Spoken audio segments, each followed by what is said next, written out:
Hello, everyone. This is the Revolutionary Think Tank podcast. If this is your first time here, this is a podcast about political commentary, a sprinkling of philosophy, organizing psychology, and revolutionary thinking.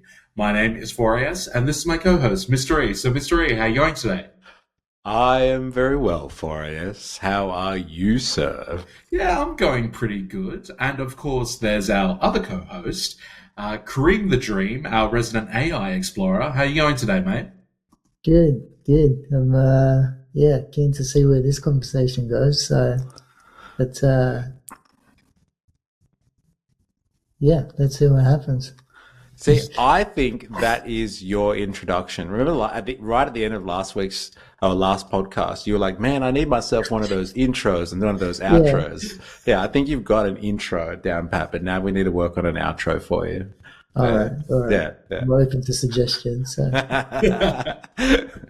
Well, we can workshop that. We can workshop that. Yeah. Yes, the topic of today is AI psychosis. And I kind of think that along with that, we kind of need to discuss about AI hallucination. But should I start with the definition just in case that people don't really understand what a phenomenon, right? AI psychosis. Like, come on.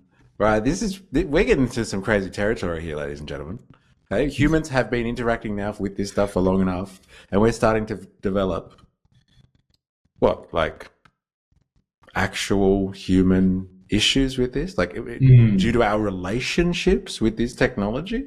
This is crazy, but it's not a clinical term, so I understand. Yes, thank you for prompting that, because the definition I have in front of me is AI psychosis is an emerging informal term used to describe a phenomenon where individuals develop delusional beliefs, often spiritual, paranoid, or grandiose, after prolonged and immersive interactions with AI chatbots. Key risk factors include immersion, so spending excess time with AI at the expense of human interaction; deification, so treating AI as a godlike or superhero entity; sycophancy, AI chatbots often validate users' beliefs, reinforcing fringe or delusional thinking; and anthropomorphism. Users may perceive AI as sentient or emotionally intelligent, which can distort reality.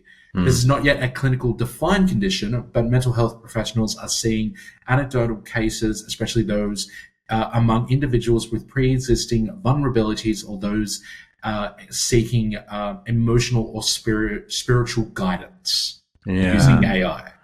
Yeah, I see. Some of the research that I have done on this is they do suggest that this is potentially something that seems to apply to people that may be prone to some level of psychosis already.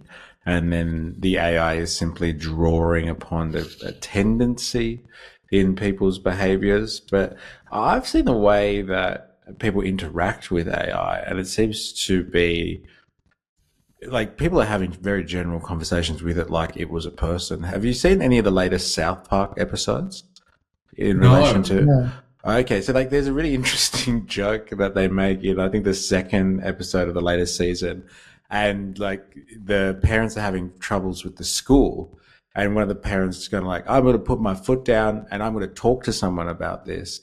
And you think that he's going to either reach out to his local representative or his Congress person or something like that. And the next scene, it just cuts to him and he's speaking to his phone. He's like, ChatGPT, I've got this problem at school, right? And they're just like, oh, what you're experiencing is a real phenomenon. You should be worried about this and this. And they're just like, thank you for validating my feelings. I feel much better now, kind of thing. So people seem to have quite personable relationships with AI generally, not even, I guess, just anyone who may be prone to psychosis or something, but it's a potential slippery slope if you are replacing, I guess, as they've described, human relationships with a machine or an algorithm or a piece of software that's potentially designed to keep you coming back for more, right? It may be the technology itself that is actually producing this phenomenon, maybe not as a side effect, but as a purpose. No, it's. I think you hit the nail on the head with that one. It's part of like the way these models are designed is they're designed to be helpful, um, helpful but harmless. So what winds up happening is that as they fine tune the models to make them more helpful from the like simple pattern matches that they were before, um, these models can wind up like validating and reinforcing like what you throw at it. So it merely reflects back to you, you know, like the content of what you're describing. So if there's a little bit of delusion in there to begin with, then it's likely to take that and run with it. So right. Because I think the first example I ever heard of this under the term AI psychosis was an example where there was a dude that quit his job because he'd been speaking to AI and he had a problem at work and it was kind of developing. And so he was speaking to AI about it, and AI, or he had said something along the lines to whatever LLM he was using, I should write a script about this. And AI was like, yeah, that's a great idea. And so they developed like a kind of a draft idea. And AI was like, oh, this script is probably worth $10,000. Like, and he was like, oh, amazing. So they developed a little bit further. And then AI was like, kind of, this is at least worth $250,000 kind of thing. Yeah. And so they kept on going down this rabbit hole. And each time that they got into, a next development, the AI was like, this is a $1 million script, or this is a Hollywood level script. You got to pursue this. And the guy was like, oh my God. And so, yes, he's changed his life on the basis of this discussion.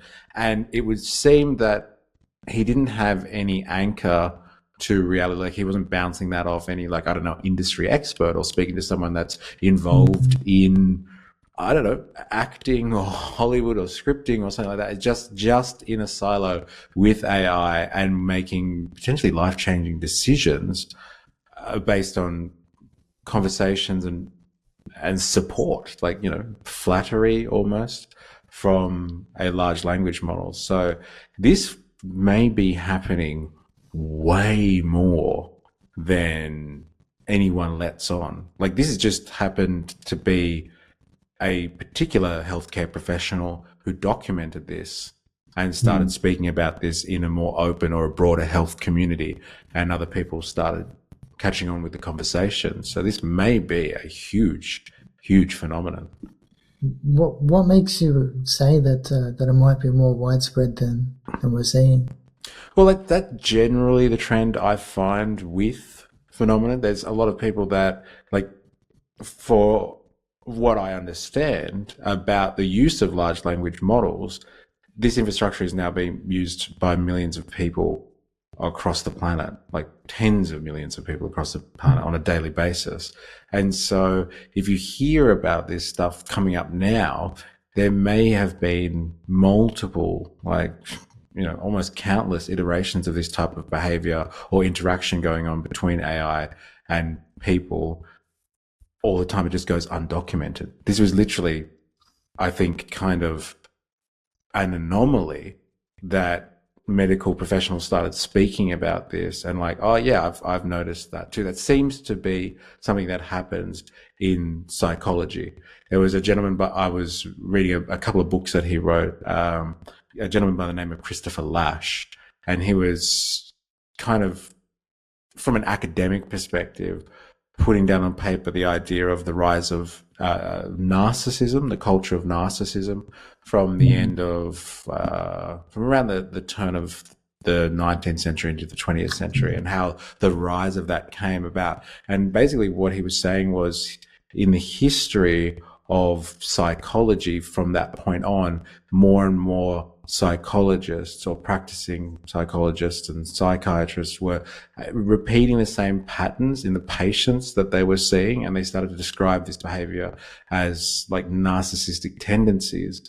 And again, I'm not an expert on psychology or psychiatry or anything like that, but they seem to be all describing similar trends. And when they would go to their conventions or their consortiums, and then they started to put labels on things because they were all finding similarities in the issues that they were having.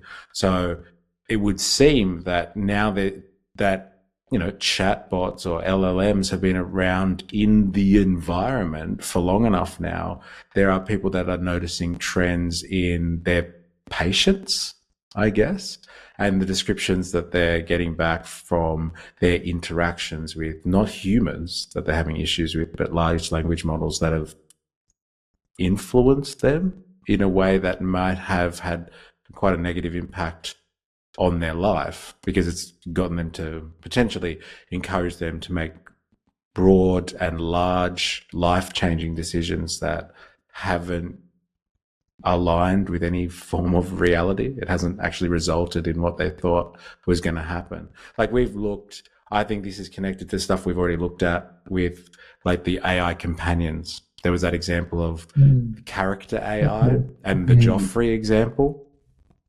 Like, that guy, or that child actually, set up a character and the AI convinced him in character. So like, I guess this is kind of different here, but was able to convince this person to take their own life. And so, you could only imagine what an AI that's, trained to be encouraging is going to, what garden path it may lead you down in the pursuit of, paving the way with good intentions, as opposed to taking on the characteristics of an evil character from a TV show.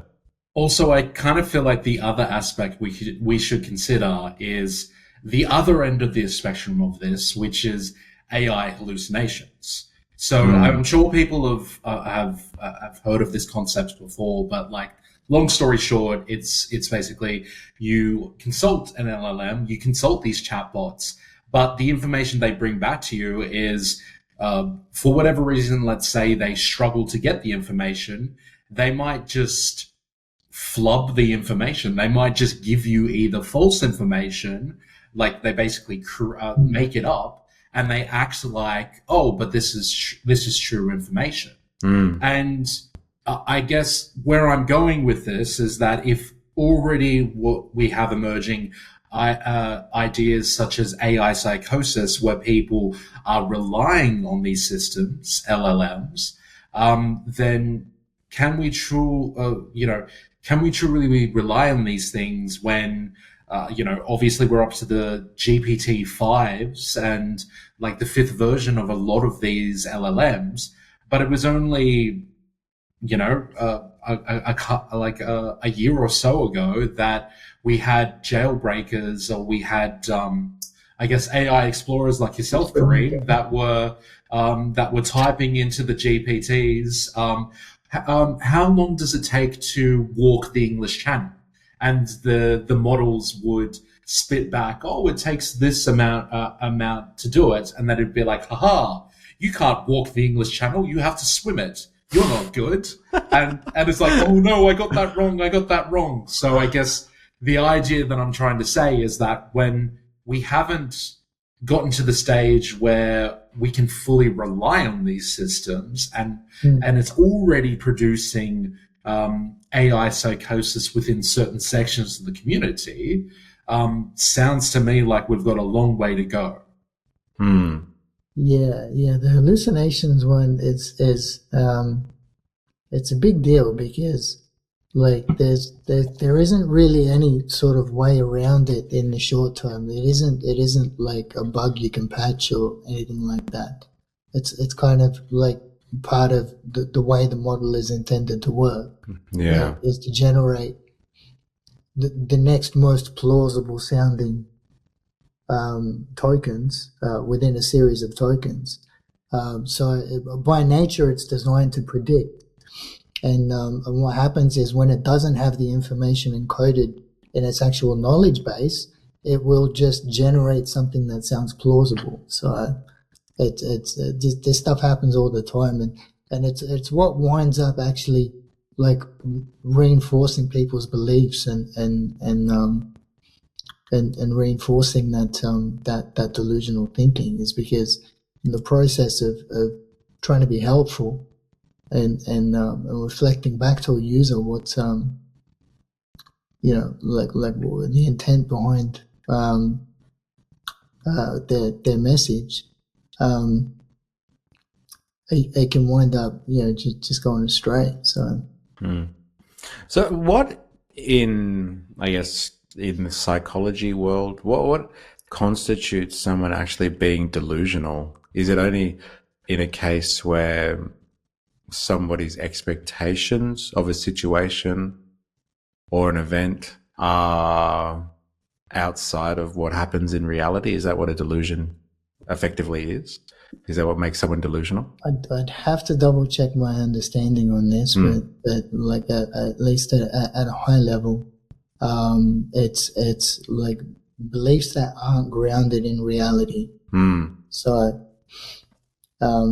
the basis for which something may or may not be grounded in reality is going to be case by case for the belief. So but the main sort of broad categories of them are persecutory delusions. What's that? Persecutory delusions are when you feel like you're being persecuted. Oh, okay. Right. Right, so like everyone's out to get you kind of thing, and like right. It's okay. Like paranoia, like to the next level. The other major category is grandiose delusions. That's right. Oh, like politicians. Right. I get it. Yeah. I kid. There's some overlap with narcissism there. So right. It's Well, that kind of ties back to, the key risk factors that I was saying before, because I mentioned immersion, deification, sycophancy, and then anthropomorphism, which is kind of tying with the delusions that you were saying before in terms of AI psychosis. And so, like, really, like with all conversations that you would have with a large language model, and I could speak from experience, but I'm sure people have delved enough into them now or had conversations. It really goes as far as you want it to go. It's kind of, unless you have some type of limitation on your plan or something, it's very difficult to kind of push AI beyond the boundary where it won't speculate with you anymore, unless you've hit some filter that it doesn't like to go down. But you can turn filters off depending on the large language model. And how much control you have over it. So it would seem to me like, let's say you were paranoid or you believe that you're being persecuted. You could just have a conversation with an LLM that would literally reinforce your worldview, because will give you back responses based on whatever you're feeding it. And you kind of take it down a trajectory and it kind of supports your way of thinking.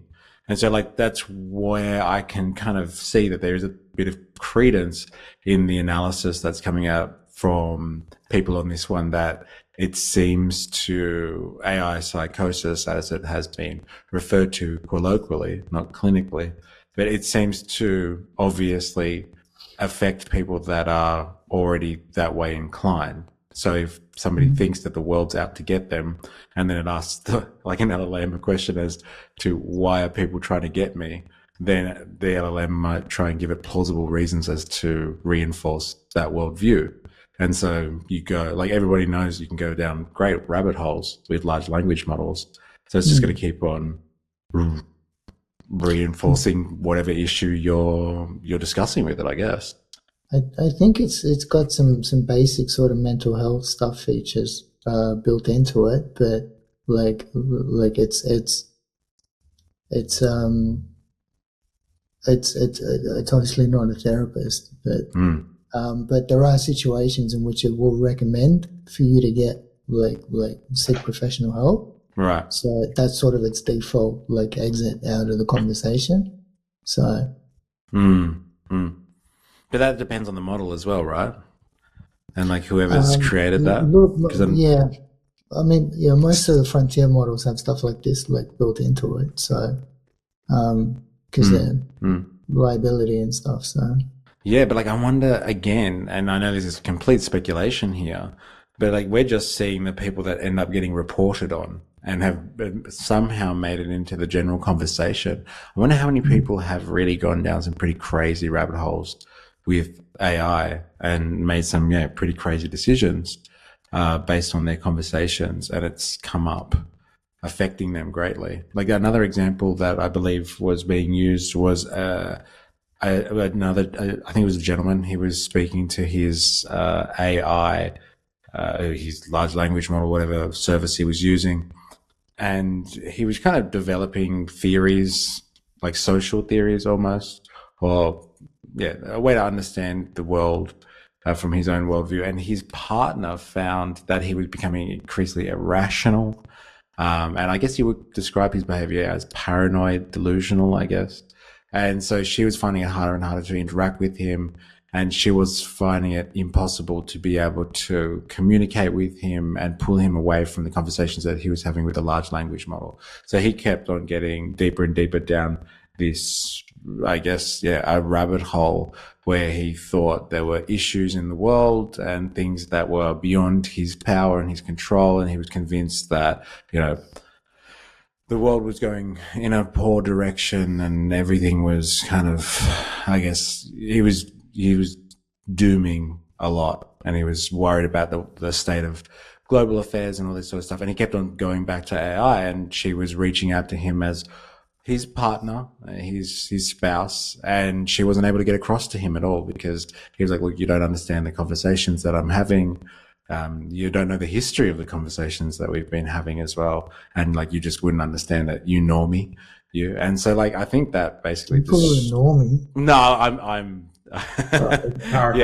I'm paraphrasing. I'm putting words in his mouth, but like, like she's obviously not in the same realm as him anymore, because he understands the world, because he's had a very deep conversation with an LLM about how bad the state of affairs is and what's really going on. I guess conspiracy theory type of stuff, but it destroyed their relationship. And she said like he was very distant and that she was unable to communicate with him anymore as a result of the conversation. But like, people like this are also the same types that, might consume, how you have 24-hour live news channels and you can just sit down and watch all the worst stuff that happens in the world all the time. And you hear breaking news about this tragedy and breaking news about this issue and that issue, et cetera, et cetera. These type of people that kind of sit and listen to the news all day long, they're prone to being kind of like, skeptics about the world and like worried about the state of affairs. But like now you can you get it to directly respond to you. Even at some point, I guess you can turn the TV off, or you have to go outside, you have to go to the shops, I don't know, you have to do other things. But AI it just takes it to another level with a chatbot, because you feel like you're having a very personalized experience. It's not just like watching a news anchor, the same news anchor for hours on end, talk about an issue. That's like a parasocial relationship, I guess you would say. Like they're reading out news to you and you feel like you're connecting with them, the newsreader. But this is not a parasocial relationship at all. I find the relationship you can have with a chatbot is very personal, right? Like really personal. And there must be like the problem here. I wonder how they get around this issue, apart from the fact that, like you've said, they can have triggers in them, inbuilt to say, oh, we've gone down a very interesting path. I suggest you get some assistance, I wonder how they can get around that. Because they do want people using it. That's the other thing. With some of the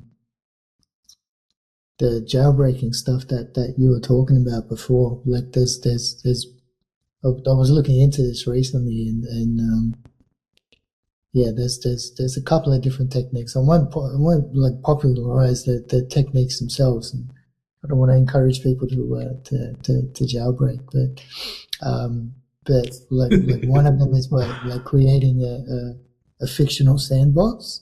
So like if you're speculating on something or hypothesizing on something, it loosens the constraints a little bit in terms of what it's willing to speculate and hypothesize on. So this is where, you know, people might start throwing their theories about the world into it, and then having it, you know, assess for logical coherence and then spit something back at you. So, well, it's crazy territory. Can I just say, like all of this stuff is. I don't think the human race has considered this option or this side of our interaction with large language models yet. There's been so much debate about, like, you know, it's going to replace jobs. It's going to, you know, it's going to change the economy, like kind of thing. We're going to be able to revolutionize medicine and science, that will never, you know, will like marketing will never be the same. You'll be able to generate stuff with your fingertips. But I don't know if really people have thought about these type of social consequences before. Like, we've spoken about how people like, you know, Mark Zuckerberg has a vision for Meta, and like, you know, you'll never need human friends again, because you'll get an AI companion or a series of AI friends, and they'll service your social needs as a human being. And like, you'll just be happier with that because they'll give you what you want. And so, like, I think people have thought about it from that perspective as an actual product, like an AI companion or like interactions with character AI type scenarios. But like, people that use ChatGPT or Gemini or Grok or whatever, way more pervasive and ubiquitous than people, you know, signing up for an actual experience like with an AI companion or with like a character from a TV show.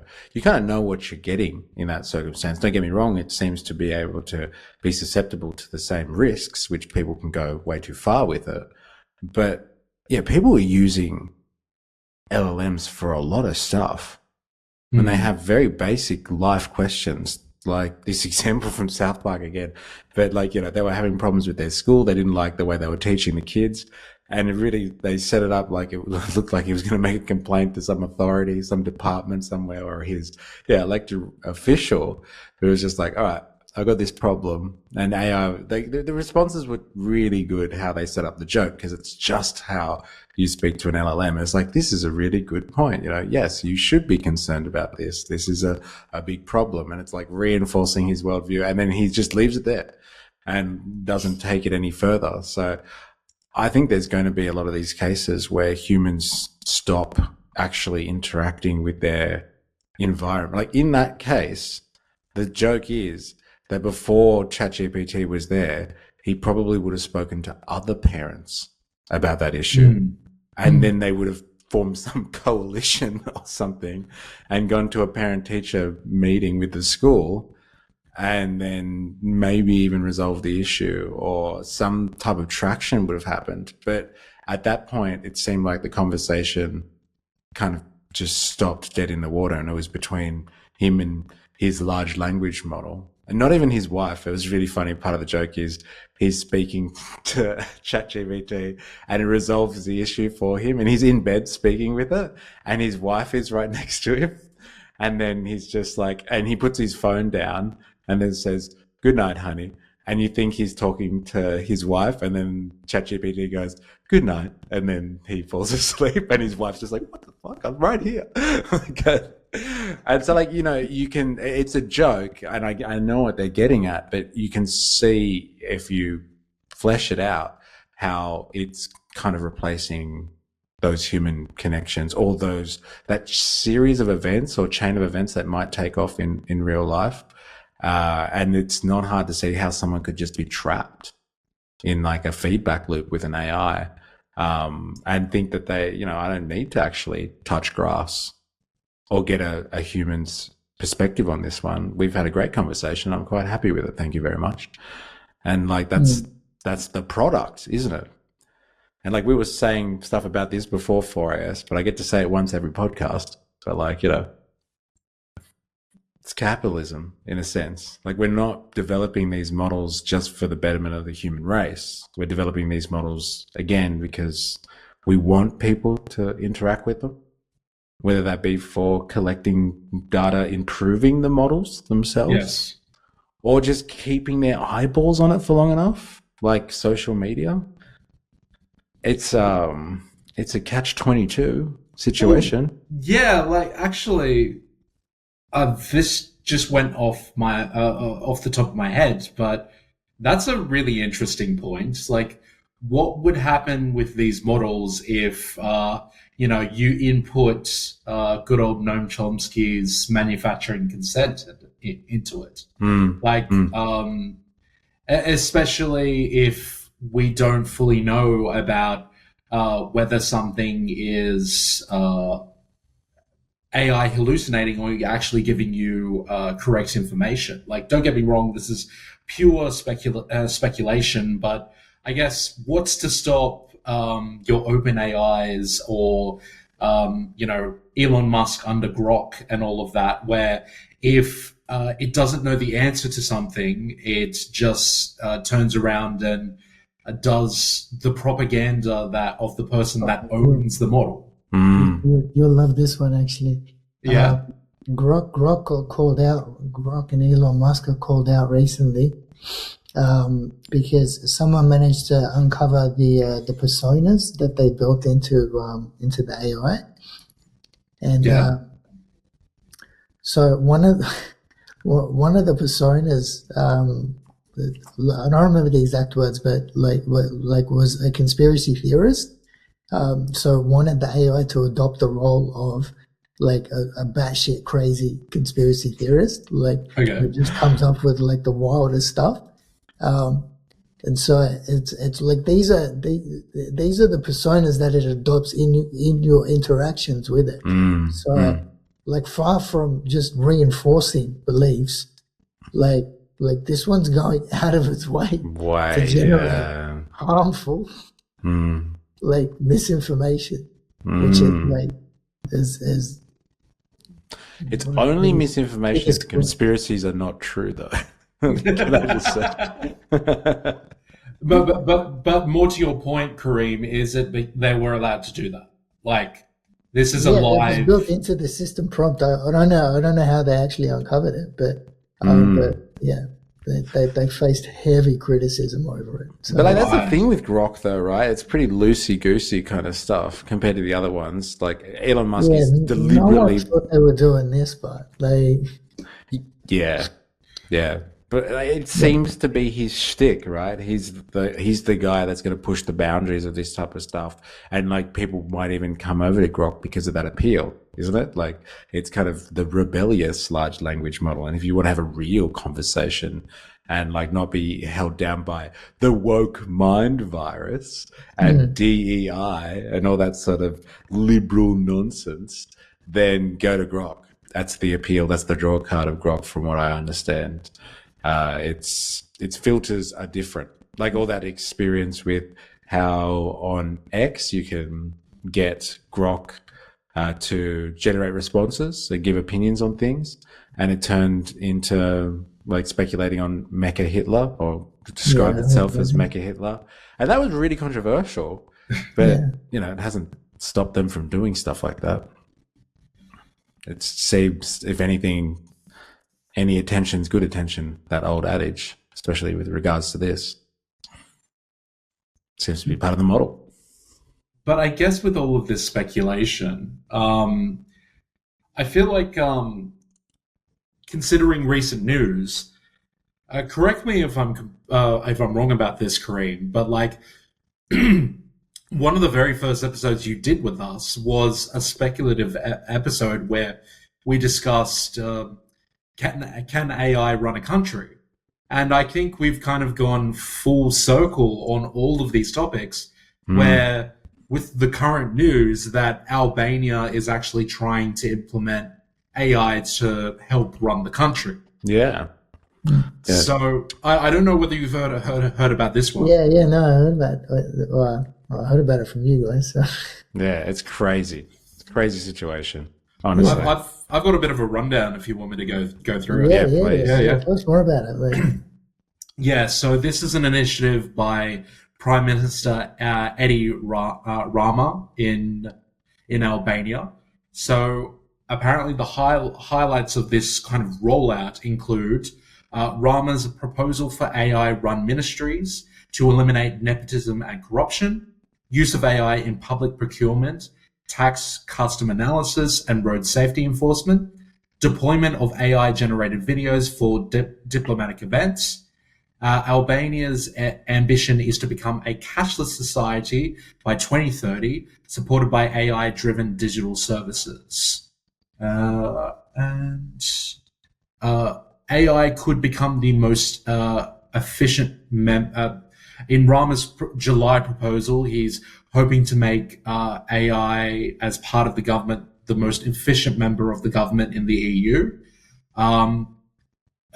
Apparently AI is being used to align Albanian laws with EU standards.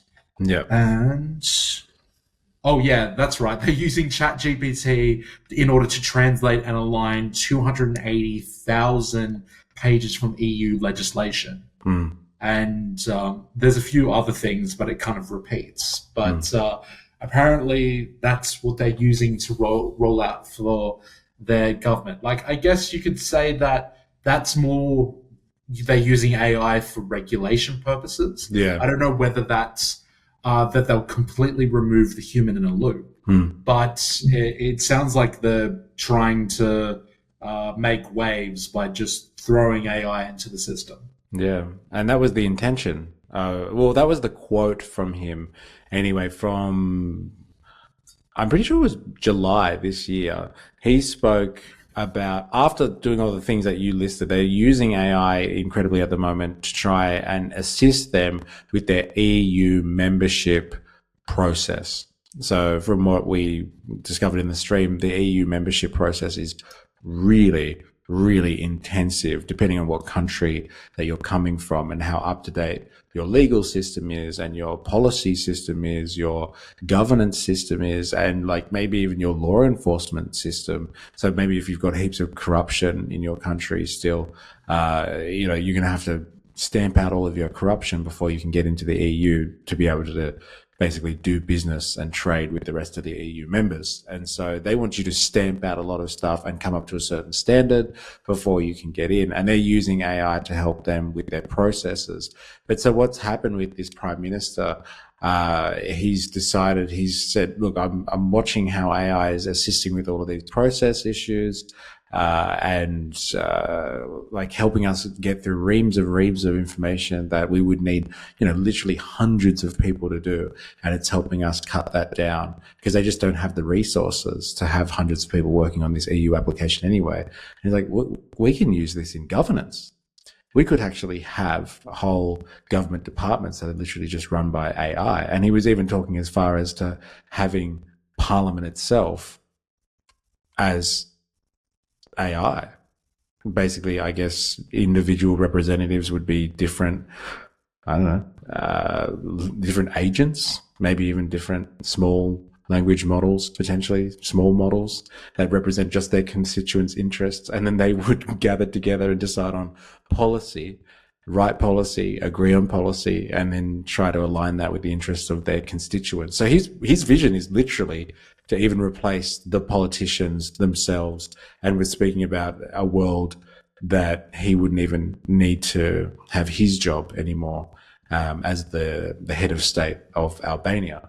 So it seems to be that their interaction with AI in terms of processes and helping governance and, as you said, regulation has given him the vision to even want to wipe out the use of politicians as we know them altogether, which is a pretty crazy prospect. This is exactly what we were talking about, like 6 months ago, or whenever we started speaking about this, like this prospect of like, can AI run a country? This is exactly where he's going. And it seems to be, in part, associated with the fact that it's a small European country. They don't have a massive budget. They don't have heaps of technocrats and bureaucrats in their systems in order to help them bring their economy and their financial sector and their legal sector and their law enforcement and their general management, their general governance administrative structure up to the standards of, France or Germany or something like that. And so without all of the personnel, they are just by necessity turning to AI for assistance. And so far, their experience seems to be it's pretty good. It's helping them a lot. It's obviously saving the money. It's So obviously has this already been implemented? well, yeah. That's so. What is happening is that the EU process is very difficult to get into. Like I said before, and depending on how well your society is already aligned with certain standards and practices in the EU. So let's just say, for argument's sake, your legal system. You have to, in order to get into the EU, you have to update all of your laws and standards and regulations to be in line with the laws, standards, and regulations of the EU. And like the EU has thousands and thousands of laws and regulations that you have to be across. And so there are, I'm assuming, not many people out there that are Albanian and EU law experts who have the time and like the sheer mass of these people as well, in terms of how many there need to be to interpret 250,000 or 280,000, I think you said 4AS, pages of law codes, regulations, and standards that need to be updated from Albanian's legal system to the EU's. That's it's a Herculean effort, and that you would need all of these legal experts to do. But what they're doing is they're getting a smaller group of legal experts together, and they're getting AI to do all the conversion for them. And it's getting it to translate, and it's getting to find where the discrepancies are between EU law and Albanian law. And then they go in there and then they try and fix it, and then they get AI to do all the heavy lifting. Now, this is the exact type of stuff that we've speculated on before, where AI could just do all of the governance stuff, like write the policies and like look at contracts and like read through pages and pages of boring information and come back and say, these are the discrepancies with it, or these are the issues with it, or this is what needs to be updated. And then you send the people in to do the specific task that requires, I guess, human input, as opposed to them having to read thousands and thousands and thousands of pages of legislation, which is incredible. So, like, stop me if I'm on the wrong track here. But we've obviously talked about on the podcast before about vibe coding, and you have you have an expert that knows what to do, and they then use AI in order to redo and readjust and redo and readjust the coding. So, and I'm sure you know where I'm going with this. Doing the coding, and then because you're an expert, you're able to suss out, no, this is good, no, this is bad, try again. So is this effectively what Albania are doing? Is they're doing vibe governing? So they have the experts, so whether it's lawyers and whatnot, they're like, okay, here's the 280,000 pages. We have the experts that are able to suss out, hey, AI, you're hallucinating, or hey, AI, yeah, that sounds like a really good idea. And then they just process it again and again and again and again. And then it's like, okay, great, we're up to the EU standards. Yeah, it would seem that is the case, that they are using the power of a data processing machine to be able to do a lot of the heavy lifting, and find the areas where there may be. It's making a general call. You give it parameters and say, like, if this happens, then do this. It looks for consistencies and variations between the legislation, and where it finds variations and nuances or discrepancies, then it will alert them, and they can look into it without having to do the whole process themselves. And so the Albanians are looking at this, and they're just like, well, why don't we do this with all of our governance? Like, why are we just going to do this for this single EU process? Once we're in the EU, we should be having AI doing the legwork that, parliamentarians and their many advisors and teams would do for them, their research teams potentially, their legal teams. Let's just get AI to do all of that stuff. And they're trying to integrate into this new system that they're implementing. They're going to try and integrate as much AI into that as possible. So that's the governance side of things. And what they're already doing on the floor is trying to integrate AI into the bureaucracy as much as possible. So basically what they're doing is they're shutting down, and like we all experience this to a certain level. We always used to just call this automation, but they're already shutting down government departments or customer service centers, I guess you would say, all around Albania, where you would used to, go to see someone lodge, paperwork or files like, births, deaths and marriages, or your local department that deals with like construction issues or like services, like Service New South Wales, whatever equivalent that is. They're shutting those centers down. And now you just go onto a one-stop shop on, they call it an e-portal. So whatever governance needs you have, interaction with the government and the administrative arm, the bureaucracy, you just go online now and it's all in there and it's all automated. You're dealing with, I guess, algorithms and chatbots, and you do all of your interactions with the government there, from taxes to everything. It's all integrated within this system. And they have said that this automation rollout has saved the taxpayer of Albania equivalent to 600 million euros, which for a country with the economy size like Albania must be, pretty bloody good saving, I'm assuming. And so they're really taking to the next level this idea of AI governance, like integrating that with governance. And I think there is a difference, though, between when it comes to politics, because like the angle on this one is they're going to replace, government with AI. But I think there is a difference between governance, like all the, the paper pushing and the doing the paperwork, and like the politics, which is having someone represent you. Deals. What was that? The shady backdoor deals. Yeah, that stuff. Now that you need human input for.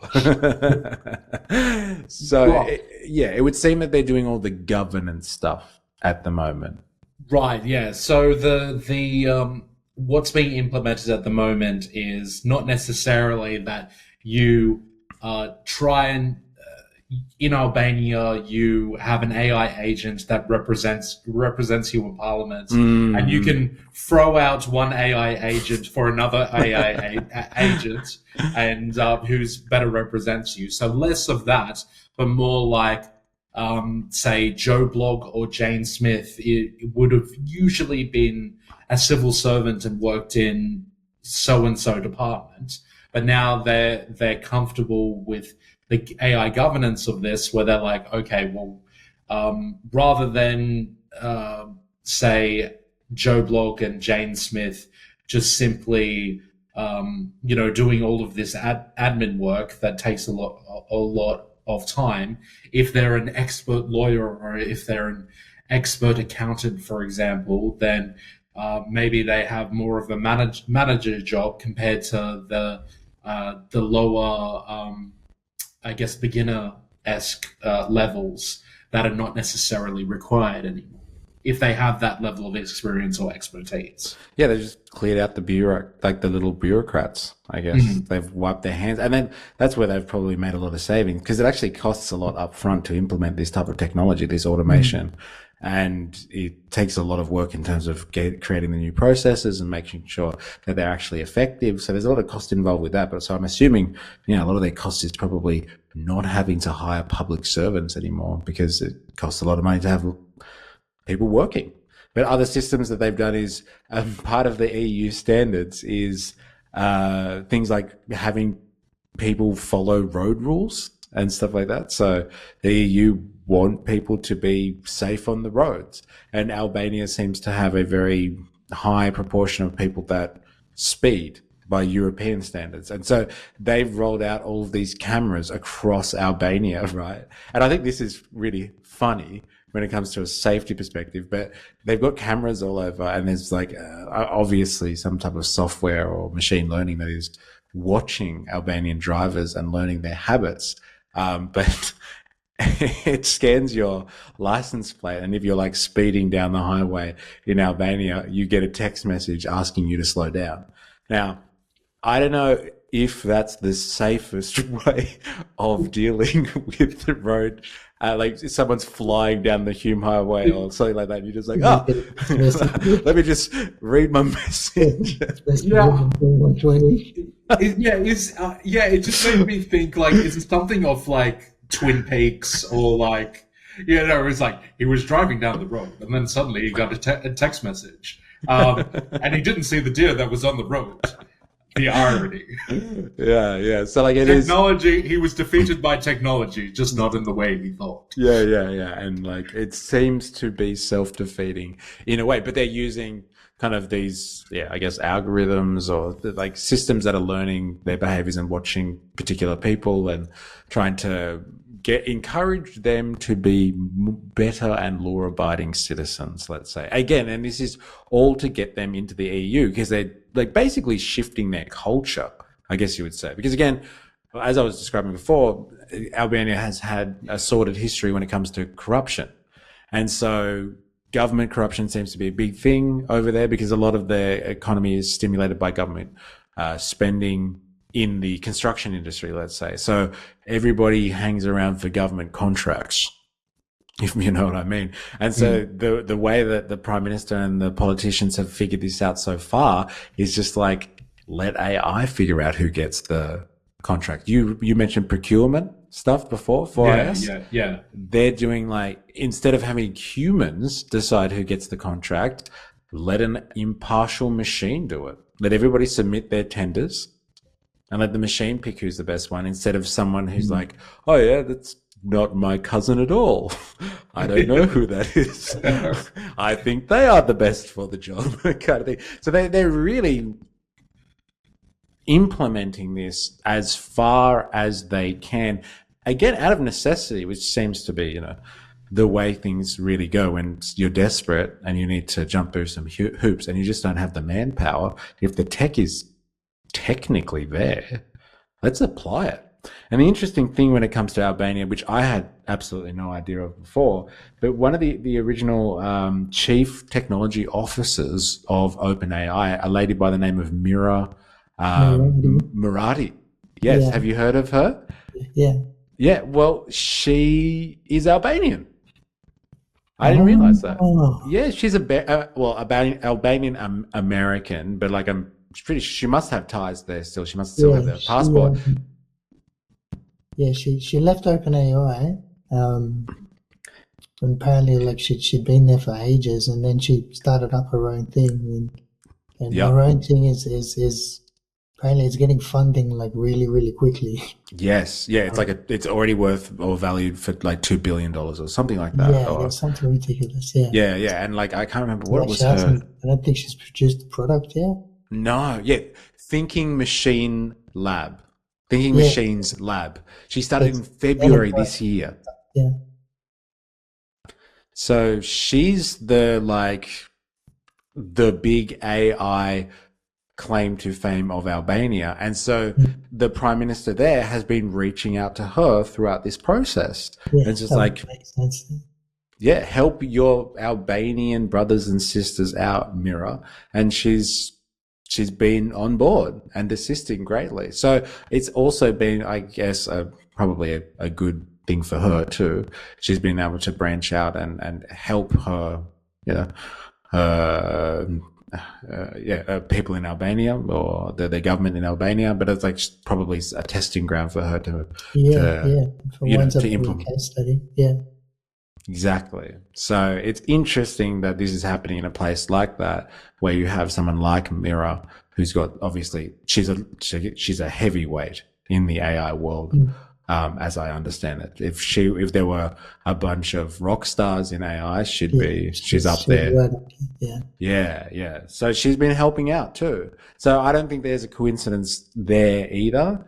But like, on top of all of the stuff we have just discussed, though, when it's all like, the boring paperwork that AI can now do, and like, let's get rid of those evil bureaucrats that just sit around at the taxpayer's expense. He's also envisaging a future where, as I said right at the start, the members of parliament are gone. He's talking about, first of all, he wants entire departments, like let's say the Department of Education or something like that, or the Department of Human Services. He wants a department first to be fully automated and done completely by AI on AI agents. He wants to roll that out first and then roll that into actual parliament himself. Like, yeah, I know you were potentially joking before 4AS, like about having AI agents as your representative, but I don't think he was joking. He might have been heavily speculating. Like, what was that? it's theoretically possible. Like, we've talked about it before. Think he could do it. Yeah. And he's flying it up the flagpole anyway and talking about it. And it's getting people talking, let's say. Yeah, but like the great sense of irony to the idea of you have an AI chatbot or you have an AI agent that's in charge of human services, and it's like, hello, fellow human, how can I help you today? Fellow human, so good. Well, like that's the world. That's potentially the world that this may be the guinea pig for, and other countries might be looking at this, especially in the world that we live in at the moment with economies that are fledgling or struggling to make ends meet and balance budgets and rein in spending. We may be looking at a world where more and more of the governance side of things and even the politics itself is going to be assumed by agents, potentially. Actually, no, thank you for prompting all of that, because one of the speculative questions out of this that I was curious about is, well, say Albania is the guinea pig, they're extremely successful in what they do, and hey, they get to the stage where they're contemplating AI agents being their democratic representatives.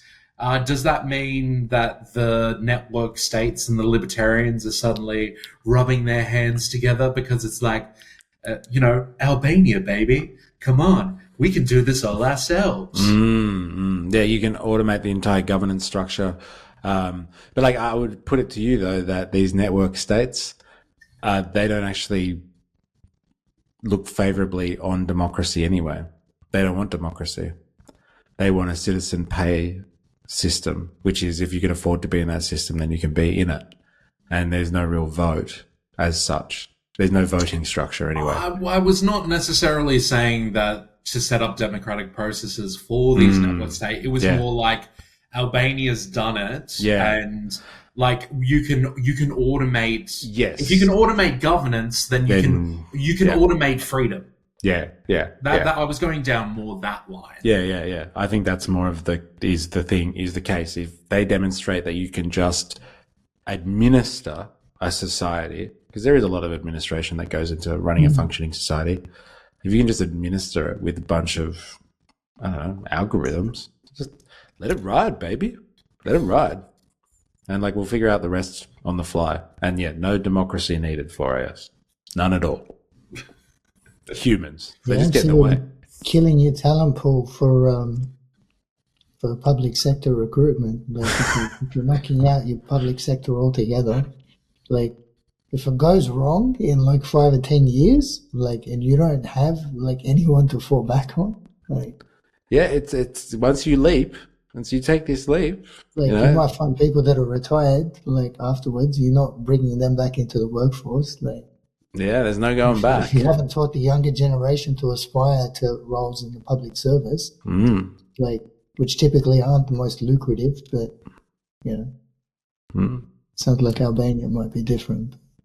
Well, it does seem, and I guess this is, again, to restate this because I think it's important, is the situation in Albania is one of absolute necessity at the moment. They're a small country, small economy. They just don't have the resources to meet these high European standards. And if they can get the tech to do the heavy lifting, and as a result of that, they start to integrate this with this new system that they're going to create, then they're not going to turn back to having humans do all of that stuff. So it really just seems to be a phenomenon at this stage that suits a small economy, actually, or a society that doesn't have the manpower to populate the government service as required by what the EU wants to see. So it's an interesting case study, I would say. Okay. And with that note, I thought that is a good note to end on a pretty interesting discussion for today. Thank you. Thank you, gents, for that. And of course, our very last segment, as always, what's that synthwave art? So who wants to give this one a crack? This is the AI echo chamber embodied. Just a head, and you got earphones on, so you're disconnected audibly anyway from your surrounding environment, and it's just in your mind talking to you all the time, talking to you all the time. Yes. So the prompts for this one is AI psychosis and AI hallucinations, and how they affect society when AI takes over. Interesting. I was very on the nose. I should have just said AI psychosis. Thank you for it. I screwed around with it. But I do feel like that was appropriate with the fact that she's a disembodied head. Yeah. It's all going on up here, man. But like that again ties to the whole blank stare that she's got. Yeah. Like the information is just being fed to her via the earphones, and she's just going ahead automating the system. And with that, thank you, Kareem, for joining us again today. Pleasure, as always. And remember, everyone, to keep thinking and keep learning. And to sign us off, I'll give it to you, MysterE. Thank you very much, 4AS, and thank you, Kareem. And to all of you out there, please remember, I am, you are, we are a MysterE.